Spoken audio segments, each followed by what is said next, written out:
ಓಂ ಶ್ರೀ ಗೋವಿಂದಾಯ ನಮಃ. ಹರೇ ಕೃಷ್ಣ. ಗೋವಿಂದನ ಧ್ಯಾನದಲ್ಲಿ ಮುಳುಗಿದವರಿಗೆ ಗೋಲೋಕವೇ ಕಣ್ಣ ಮುಂದೆ ಬರುತ್ತಂತೆ. ಏಕಾದಶಿಯ ದಿನ ಎಲ್ಲರತ್ತರನೂ ಉಪವಾಸ ವ್ರತಗಳನ್ನು ಆಚರಿಸೋಕ್ಕೆ ಸಾಧ್ಯವಾಗೋದಿಲ್ಲ. ಗೋವಿಂದ ನಾಮಗಳನ್ನು ಕೇಳೋದಕ್ಕೆ ಕೂಡ ಕೆಲವೊಂದು ಸಲ ಆಗೋದಿಲ್ಲ. ಅದರ ಪಶ್ಚಾತ್ತಾಪವಾಗಿ ಇಂದು ಅಂದರೆ ದ್ವಾದಶಿಯಂದು ಈ ಕಥೆ ಮತ್ತು ಮಂತ್ರಗಳನ್ನು ಕೇಳೋದ್ರಿಂದ ಆ ಪಾಪಗಳೆಲ್ಲವೂ ನಶಿಸಿ ಹೋಗಿ ವೆಂಕಟೇಶ್ವರನ ಕೃಪೆಗೆ ನಾವು ಪಾತ್ರರಾಗ್ತೀವಿ. ಕಥೆಯನ್ನು ಪೂರ್ತಿಯಾಗಿ ಕೇಳಿ ಮಂತ್ರಗಳನ್ನು ಪಾರಾಯಣ ಮಾಡಿ. ಇದರಿಂದ ಪೂರ್ಣ ಪ್ರಮಾಣದ ಅನುಗ್ರಹ ದೊರೆಯುತ್ತೆ. ತಡ ಮಾಡೋದು ಬೇಡ. ಗೋವಿಂದನ ಕಥೆಯನ್ನು ಶುರು ಮಾಡೋಣ. ಒಂದೊಮ್ಮೆ ಒಂದು ಚಿಕ್ಕ ಹಳ್ಳಿಯಲ್ಲಿ ವೆಂಕಟಯ್ಯ ಎನ್ನುವಂತಹ ಒಬ್ಬ ಸರಳವಾದಂತಹ ವಿಷ್ಣು ಭಕ್ತ ಇರ್ತಾನೆ. ಅವನು ದಿನಾಲೂ ಬೆಳಗ್ಗೆ ಸ್ನಾನ ಸಂಧ್ಯಾವಂದನೆಗಳನ್ನು ಮಾಡಿ ದೇವರನ್ನು ಆರಾಧಿಸ್ತಾ ಇರ್ತಾನೆ. ಸದಾಕಾಲ ಗೋವಿಂದ ಗೋವಿಂದ ಅಂತ ಗೋವಿಂದನ ನಾಮ ಜಪವನ್ನೇ ಮಾಡ್ತಾ ಇರ್ತಾನೆ. ಒಂದು ದಿನ ಅವನ ಮಗ ಕೇಳ್ತಾನೆ, ಅಪ್ಪ ನೀನು ಹೇಳ್ತೀಯಲ್ಲ ಗೋವಿಂದನ ನಾಮ ಕಣ್ಣಿನ ಮೇಲೆ ಬರುತ್ತೆ ಅಂತ, ಯಾಕೆ ಕಣ್ಣಿನ ಮೇಲೆ ಬರುತ್ತೆ? ಕಣ್ಣು ತೆರೆದು ನೋಡಬಹುದಲ್ವಾ? ಕಣ್ಣು ಮುಚ್ಚಿ ಯಾಕೆ ಜಪ ಮಾಡ್ತೀಯ ಅಪ್ಪ ಅಂತ ಮಗನು ಅಪ್ಪನನ್ನು ಕೇಳ್ತಾನೆ. ಆಗ ವೆಂಕಟಯ್ಯನು ನಗುತ್ತಾ ಮಗನನ್ನು ಹತ್ತಿರ ಕರೆದು ಹೇಳ್ತಾನೆ, ಮಗನೇ, ಸೂರ್ಯ ಆಕಾಶದಲ್ಲಿದ್ದರೂ ಕೂಡ ನೀನು ಕಣ್ಣು ಮುಚ್ಚಿದರೆ ಸೂರ್ಯ ಇಲ್ಲ ಅಂತ ಆಗುತ್ತಾ? ಸೂರ್ಯ ಮಾಯವಾಗ್ತಾನಾ ಅಂತ ಕೇಳ್ತಾನೆ.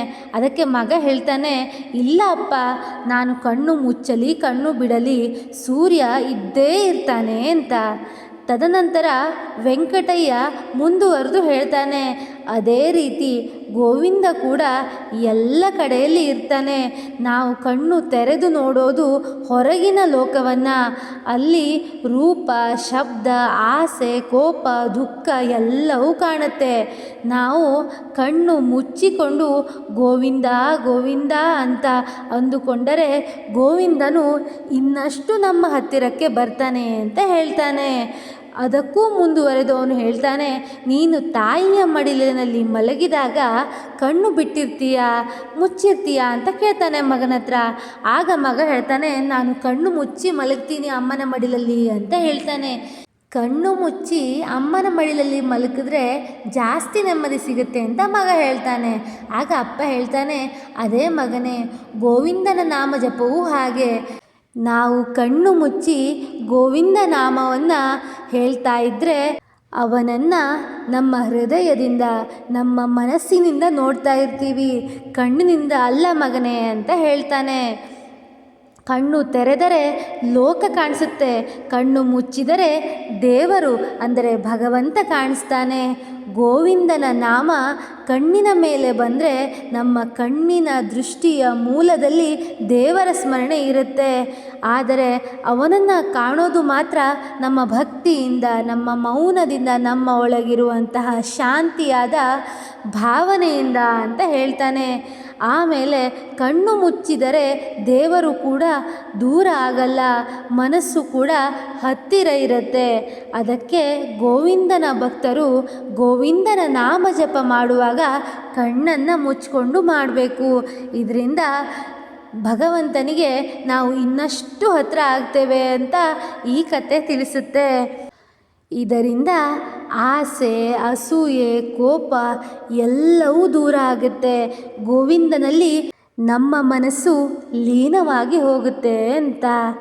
ಈ ರೀತಿಯಾಗಿ ಗೋವಿಂದನ ಸ್ಮರಣೆಯನ್ನು ನಾವು ದಿನಾಲೂ ಪ್ರತಿನಿತ್ಯ ಪ್ರತಿ ಕ್ಷಣವೂ ಕಣ್ಣು ಮುಚ್ಚಿ ಆನಂದದಿಂದ ಉಲ್ಲಾಸದಿಂದ ಹೇಳಿದರೆ ಭಗವಂತನು ಖಂಡಿತ ನಮ್ಮನ್ನು ಅನುಗ್ರಹಿಸ್ತಾನೆ. ಈಗ ಕಥೆಯನ್ನು ಕೇಳಿ ಆಯಿತು, ಮಂತ್ರಗಳನ್ನು ಕೂಡ ಕೇಳೋಣ. ಮಂತ್ರಗಳನ್ನು ಕೇಳೋದ್ರಿಂದ ಮನಸ್ಸಿಗೆ ನೆಮ್ಮದಿ ಸಿಗುತ್ತೆ, ಜೊತೆಗೆ ಭಗವಂತನ ಆಶೀರ್ವಾದ ಕೂಡ ಸಿಗುತ್ತೆ. ಪಶ್ಚಾತ್ತಾಪವಾಗಿ ಹೇಳುವಂತಹ ಈ ಕತೆ ಮತ್ತು ಮಂತ್ರಗಳನ್ನು ಪೂರ್ತಿಯಾಗಿ ಕೇಳಿ ಭಗವಂತನ ಕರುಣೆಗೆ ಪಾತ್ರರಾಗಿ. ಓಂ ಶ್ರೀ ಗೋವಿಂದಾಯ ನಮಃ. ಓಂ ಶ್ರೀ ಗೋವಿಂದಾಯ ನಮಃ. ಓಂ ಶ್ರೀ ಗೋವಿಂದಾಯ ನಮಃ. ಓಂ ಶ್ರೀ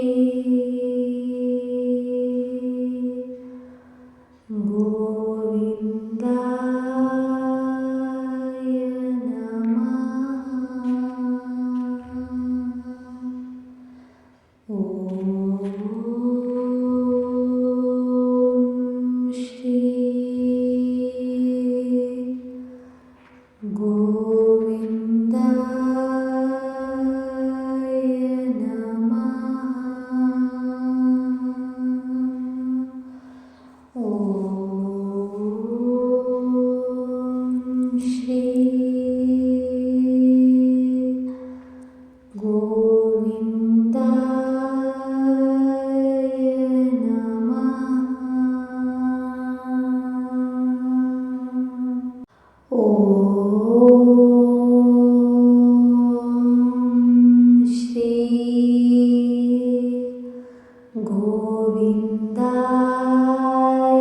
ನಮಃ.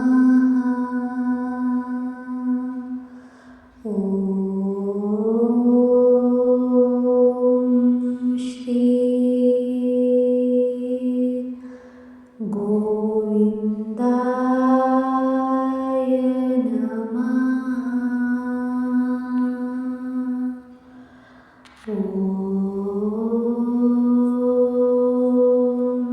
ಶ್ರೀ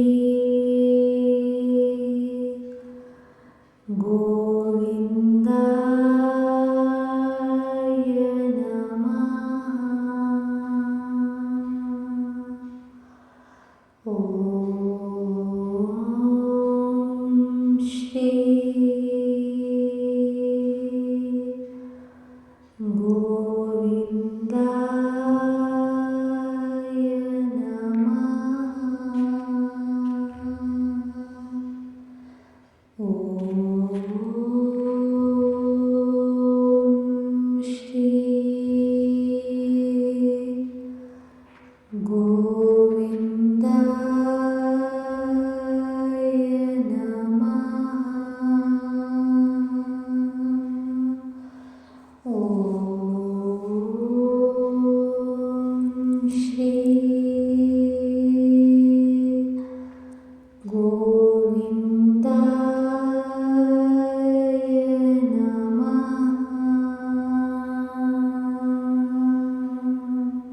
ಓಂ ಶ್ರೀ ಗೋವಿಂದಾಯ ನಮಃ. ಓಂ ಶ್ರೀ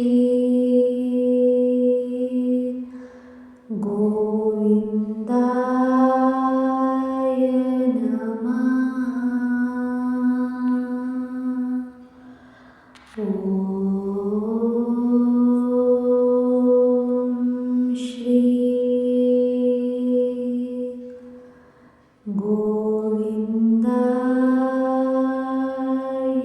ನಮಃ. ಓಂ ಶ್ರೀ ಗೋವಿಂದಾಯ ನಮಃ.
ಓಂ ಶ್ರೀ ಗೋವಿಂದಾಯ ನಮಃ. ಓಂ ಶ್ರೀ ಗೋವಿಂದಾಯ ನಮಃ. ಓಂ ಶ್ರೀ ಗೋವಿಂದಾಯ ನಮಃ.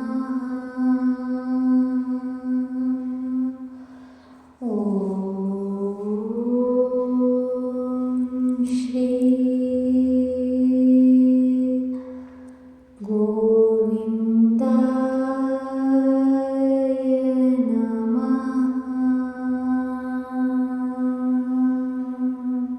ಓಂ ಶ್ರೀ ಗೋವಿಂದಾಯ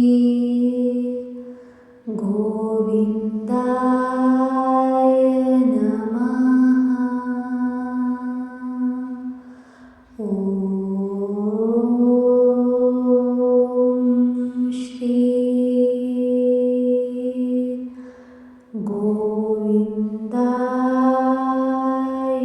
ನಮಃ. ಓಂ ಶ್ರೀ ಗೋವಿಂದಾಯ ನಮಃ.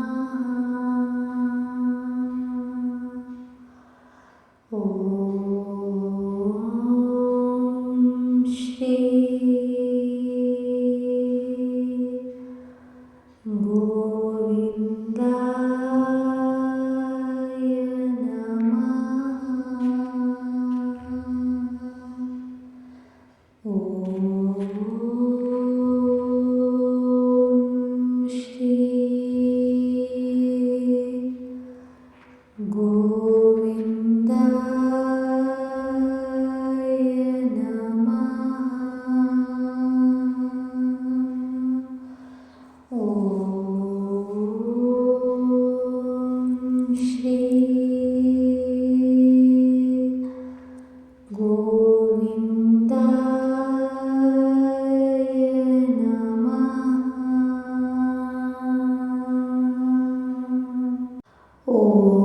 ಓಂ ಶ್ರೀ ಗೋವಿಂದಾಯ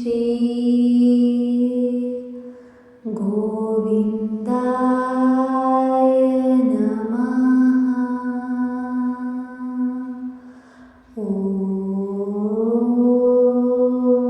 ಓಂ ಶ್ರೀ ಗೋವಿಂದಾಯ ನಮಃ. ಓಂ